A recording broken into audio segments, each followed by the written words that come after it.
Pregnancy positive వచ్చాక అందరికీ ఏ food తీసుకోవాలి, ఏం జాగ్రత్తలు తీసుకోవాలి, ఎలా ఉండాలి అనేవి చాలా డౌట్స్ ఉంటాయి.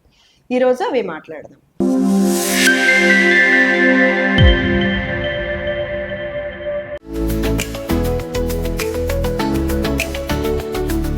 Hello everyone, this is doctor Haimavathi, senior gynaecologist in ప్రసిద్ధ హాస్పిటల్స్ వనస్థలిపురం.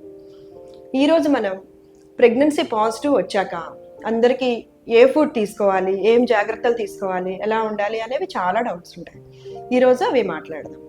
ప్రెగ్నెన్సీ వచ్చాక చాలా జాగ్రత్తలు తీసుకోవాలి. ఎర్లీ దట్టు ఒక 12 వీక్స్ దాకా, అంటే ఫస్ట్ 3 months చాలా క్రిటికల్. ఇది మంచిగా మనం దాటుకుని వెళ్తే ప్రెగ్నెన్సీ మోస్ట్లీ డెలివరీ వరకు చక్కగా సాగిపోతుంది. సో ప్రెగ్నెన్సీలో ఏ ఫుడ్ తీసుకోవాలి? ప్రెగ్నెన్సీలో అంత ఎక్స్ట్రాడినరీగా స్పెషల్ ఫుడ్ తీసుకోవాల్సిన అవసరం ఏం లేదు. నార్మల్ ఫుడ్ తీసుకుంటూ కొన్ని జాగ్రత్తలు తీసుకుంటే సరిపోతుంది. ఎస్పెషల్గా మనం అవాయిడ్ చేయాల్సింది స్పైసీ ఫుడ్. ఎక్కువ స్పైస్ లేకుండా, ఎక్కువ కారం, ఎక్కువ పులుపు ఇవి తగ్గించి తీసుకుంటే మంచిది. Junk food, out side food, బయట తయారు చేసిన ఫుడ్ స్ట్రిక్ట్గా అవాయిడ్ చేసుకుంటే మంచిది.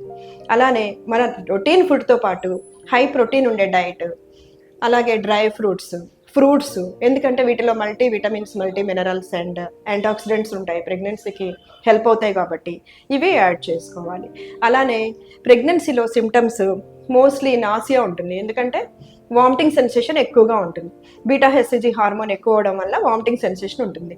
సో స్పైసీ ఫుడ్ తీసుకోవడం వల్ల ఆల్రెడీ మనకి గ్యాస్ట్రైటిస్ ఉంటుంది కాబట్టి ప్రెగ్నెన్సీలో ఎక్సర్బేట్ అయ్యే అవకాశం ఉంటుంది కాబట్టి లెస్ స్పైసీ ఫుడ్ తీసుకుంటే మంచిది. నెక్స్ట్ అలానే ఫుడ్ కూడా ఒకేసారి ఎక్కువ తినకుండా ఫ్రీక్వెంట్గా కొంచెం తింటే వామిటింగ్ని అవాయిడ్ చేసుకోవచ్చు. అలానే ఈ ప్రెగ్నెన్సీ ఎర్లీ వీక్స్ ఉన్నప్పుడు ఈ లాంగ్ జర్నీస్ చేయడం కానీ, ఇంటర్ కోర్స్ చేయడం కానీ, హెవీ వెయిట్స్ లిఫ్ట్ చేయడం కానీ అవాయిడ్ చేసుకోవాలి.